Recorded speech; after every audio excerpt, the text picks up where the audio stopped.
Have you noticed that most men aren't stepping up or taking initiative in the relationship, or maybe you've been dating him or married for a while and they just haven't been stepping up in that leadership role that he should as a real man? In today's video, we're gonna discuss why there isn't more real men stepping up and how to stop mothering our men without even realizing it. So if you're excited, make sure you like this video and subscribe to the channel. So why isn't more men stepping up to that leadership role? It's because of us women. And it's just so sad because majority of the women don't really know this. It is one of the biggest factors as to why men aren't stepping up. And you're probably wondering, well, they should do it on their own. They shouldn't expect a woman to do it. I get it. Have you ever caught yourself controlling every situation and having to tell your men what to do every single time, when to do it, how to do it, the great ideas that we have, the great suggestions that we can say every single day to our man, and you're just like on this hamster wheel constantly telling them what to do and just controlling it so that way nothing breaks, your way is better. That's actually a type of what a mother would do, to where the man can't really have a space to think for themselves what they should be doing. And when we women continue to control that situation, we are enabling our men because we're not giving them space to think for themselves, express themselves. And we as women, that's what we desire. Come to think of it, we're not even creating that space for them to express. When we are trying to,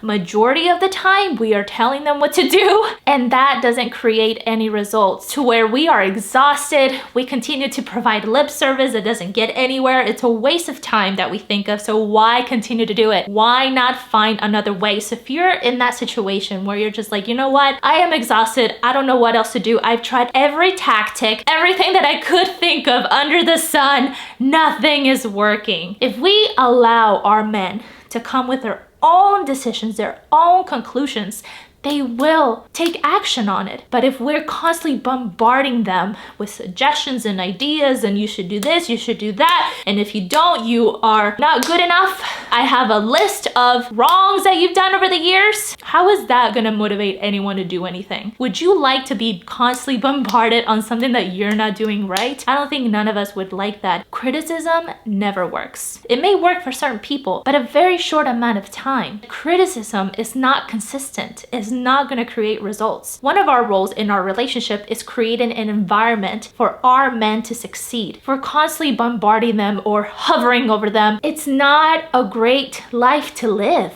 The moment you think that you're raising another child, that's not going to create a harmonious, passionate, sexual relationship. I hate to break it to you, if you're married, a sexless marriage will lead to divorce. Now, I'm not saying sex is everything, but is a part of intimacy. Sex is not just like sex. Sex is two people coming together who love each other in a very vulnerable state and passionate with one another. When there's no passion, it eventually will fall apart. So how can we create more of that intimacy? How can we create more of that passion, of that adventure? So if you want that, any bit of that, like this video. Are you the one that is taking initiative on everything? That used to be me, my friend. I felt like as though I was putting more effort into this relationship than what I was receiving back. Because I was being such a control freak and not allowing space for my men to step up, it's because I kept stepping up on everything. I was taking on that masculine energy all the time. What that led me to was complete exhaustion. I had nothing else in me, and I eventually broke, because that is trying to change my man. They're not going up to you and say, hey, what should I do with my life? Or hey, do you have any ideas and suggestions on what should I do with my life? No. How you get someone to come to their own decision is by asking questions. By asking questions in a way that you really want the best for them. They'll eventually will figure it out. Ask them questions, because honestly, some men really don't have direction. They really do need a strong woman. Not a strong woman in a way that we're over them. We're better because we're making more money than them. That's a form of emasculation, and they will never ever step up to their leadership role when we have that kind of mindset. Ever. They'll never be that men that we always want them to be. They will never take the time to pleasure us. No.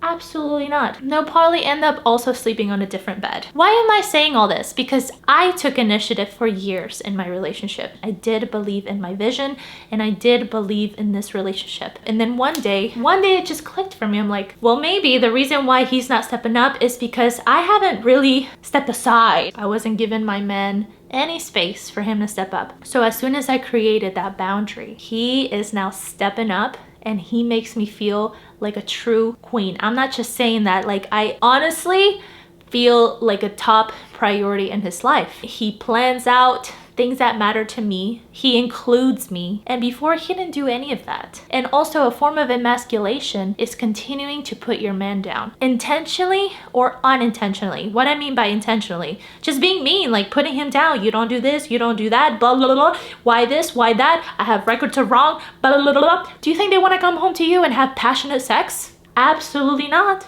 And unintentionally questioning their actions in a way that you're not trying to make them feel bad, but they feel bad. Like, deep down inside, if you put yourself in their shoes, they're not gonna be motivated, because they're gonna come home to someone that is gonna be like, why this, why that, why? Talking your ear off, nagging. Instead of, hi honey, how was your day? Oh, not so good. Oh, I'm sorry it didn't go so well. Tell me more about it. Oh, you know, I don't really want to. You respect that. What men crave is respect more than anything. And if we are not respecting our men, we are definitely emasculating them by the form of mothering them, all the forms that I just mentioned. If you're not getting respect back, it is definitely because you're not respecting them. That's just how life is. We get in return what we put out. And one of the very few bold, courageous women are gonna go up to their men and say, have you ever felt disrespected by me? That will change everything, honestly, by that one question. It's not gonna turn into an argument. It's not gonna turn to anything when you just sit there and you genuinely wanna receive feedback yourself. They probably may not wanna talk about it, and you respect that. You don't try to get it out of them. And if they actually start to give feedback, you don't correct, you don't react, you don't stop, you continue to listen. Tell me more about that. You know, I hear a lot of women say, you know, my man doesn't say sorry. You know, I relate so much with that. I really do, oh my gosh. And one of the key factors as to why is because when we say I'm sorry, we're expecting for our individual to say sorry back. We don't really, quote unquote, mean it. Deep down inside, deep down in our roots, when we say sorry, we don't really mean it. Let's face the facts here. Our men actually came to us and genuinely said sorry. It's because we have done our part. We reap what we sow. I am not saying for you to become a doormat. I am the last person on this earth to ever preach that among any women. I speak my mind. I am a very passionate, bold individual. It's about respecting our men. Even if we don't know how to respect, how can I respect you more? Who asks that? Do you know of anyone, or were you raised with this kind of like loving environment as a child? I didn't think so. How do you feel respected by me? How can I respect you more? When do you feel most loved by me? It's gonna take a very few individuals, a very few women to actually take on that leadership role, because that's really what it is. It's a very bold move. It's gonna change the entire course of your relationship for the better. Little by little, that's gonna make it more adventurous, more passionate, more understanding, more communicative, more of your men expressing themselves to you. Deep questions like that. If we are constantly getting upset and reacting to the fact that our men are not following through our orders, listen, they were only given one mother.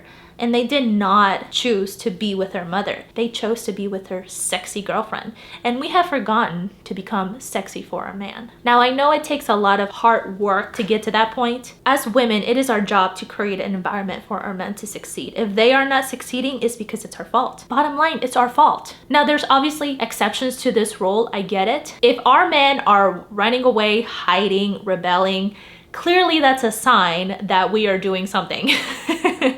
Clearly, we have to go up to them and be like, when I suggest things, you tend to not to do them. Can I just know a little bit more about that? Like, why is that? Like, is it because the suggestions that I say aren't really a good match for you? Like, what are you thinking in the process? I would love to know more, because I want to know like how your decision making works. I've noticed that you are late sometimes. I just want to know like, how can I be a better wife to you? Just having those conversations. I know it takes a lot for some people, and I get that, without having to react or suggesting your suggestions and ideas and everything else. I'm not going to be in a relationship where it's just like, you're there, I'm here, and that's it. Why are we together? You know, the whole point of having a relationship is for us to grow. But a lot of times it does take that one person. And if you're listening to this message today, it is your responsibility to run with this message, take action on it, and do it. because I've seen it happen in my life. I've taken action on so many things. It took time for me to see the results, but today I love the relationship that I'm in with my partner. We communicate, like we're not gonna run away, and if we need space to like think about certain things, of course we're gonna do that. And having boundaries in our relationship, I believe there is cure to every problem. Maybe I'm delusional, maybe I'm crazy, I don't care. I much rather have that belief, and I know that there is a solution to every single problem that we face. Our men will step up and succeed when we create an environment for them to succeed. And it's not by telling them what to do every day, it's by asking them. When they were stepping up at one point in our relationship, you know, remember that time when, you know, you bought me a tablet and you worked really hard for that? How did you do that? Like, man, when you did that before, I found that extremely so sexy, or extremely like so attractive when you did that. Like, how did you do that before? Reminding yourself why you fell in love with this person in the first place. Over time, we take each other for granted. Over time, we try to change one another because we know our way is the better way. Listen, I gotta tell you, before I started making this video, I had a call with one of my best friends ever. And she is also a Christian. She loves to pray to God. She's very in tune with God. But there's like a separation going on, and she really can't see straight when it comes to her relationship. And so she would tell me, Natalie, I've tried all different things, all different tactics. I'm exhausted. I don't know what else to do. I'm heartbroken. This is a message for you too, because if you're at a point where you don't know what to do and you've tried it all and you just constantly break down and you're in tears every time you talk about this specific topic, and you are a woman of God, I say pray. When was the last time you prayed for your husband? And you know you feel empowered when you pray. Man, this is a great opportunity for anyone that's listening. It's just, honestly, it's not gonna be complicated.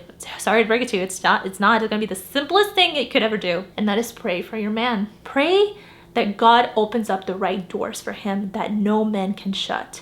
Pray that, and one of the things that she said that was funny that I caught, she was like, I pray that he sees what I see so he can take action, or something that she said. Like, basically she's saying that what she sees. And I said, I gotta stop you there. It's not what you see, it's what God sees. So how about you pray that he sees what God sees? How about you pray for him to seek him on everything? How about you pray for him to get guidance and direction from God? Clearly, for many years, you've tried that tactic to help him with suggestions and ideas. Did it get anywhere? Are you satisfied with the results? No. I'm at a point right now with that myself, and it's hard. If you believe in miracles, if you believe that prayers work, because they do, prayers change everything. Prayer changes even a person to become more mature, to seeing things clearly, to not react, to not get anxious, to not get angry, but mature in conversations where it's flowing, where both are coming together and it's harmony, harmonizing conversations. God is changing us without even knowing it when we pray for another person. And God always promises on his promises to be delivered, and we just take ourselves out of the way. God naturally blesses us when we focus on someone else. Even if we have to pray, God will move mountains in your relationship. When we pray, we're not expecting anything. So why should we expect something in our relationship? Why should we expect our partners to really play the Jesus role? If you're a woman of God, you would understand that you wouldn't expect anything from God, but you just simply surrender your controlling ways and pray for your man to succeed. Because you know why? I guarantee you, no one else is praying for your man. Nobody. They need us. So pray for the right doors to open and for the wrong doors to be shut. Pray that he will manifest his will in your man's life. You are naturally going to be blessed. You are naturally going to see your relationship flourish. You know, I gave you some examples in this video on how to be able to pray for your man. I was given a gift by a good friend of mine, and till this day, I still reference back to it. It's you can't read it just once. Great chapters in the book. Really recommend this book right here. The Power of a Praying Wife. Sometimes I don't know how to pray for my husband. I mean, I'm not married, but I don't know how to pray for my man, right? So if you can look into the book, there's prayers in here. There's a chapter where it'll say his faith, his career, his finances. Every time I read a chapter and I see the prayer part, I pray boldly. I've seen doors opening up for him. How could they even be open? Really is because of the prayer. When you don't know what else to do, start praying. This will create a God-centered relationship. And a God-centered relationship is passionate, it's adventurous, it's trustworthy, it's communicative, it's sexual, it's sustainable, it's long-term, it's a mission, it's a vision. Reason why many things fail is because there's a lack of vision. There's also another version, it's called The Power of a Praying Husband. You reading this book on your own time, him reading that book on his own time, but if he's not ready for that, you respect that, you continue to pray. When you pray for him, everything else will change. Clearly, I'm passionate because I've been with my men now for 7 years and we've been through it, man. And how do we get out of the other side attractive to each other and adventurous? And we're traveling the world. Next year, we're going to Cape Town, South Africa. Honestly, starts with prayer and forgiveness. Don't forget to forgive yourself and him. Watch this video next. Top reasons why highly intellectual people struggle with love. You're gonna love this one. Make sure you watch that. Again, subscribe. Thank you so much. I'll see you next week. Love you. I believe in you. There's a solution to everything.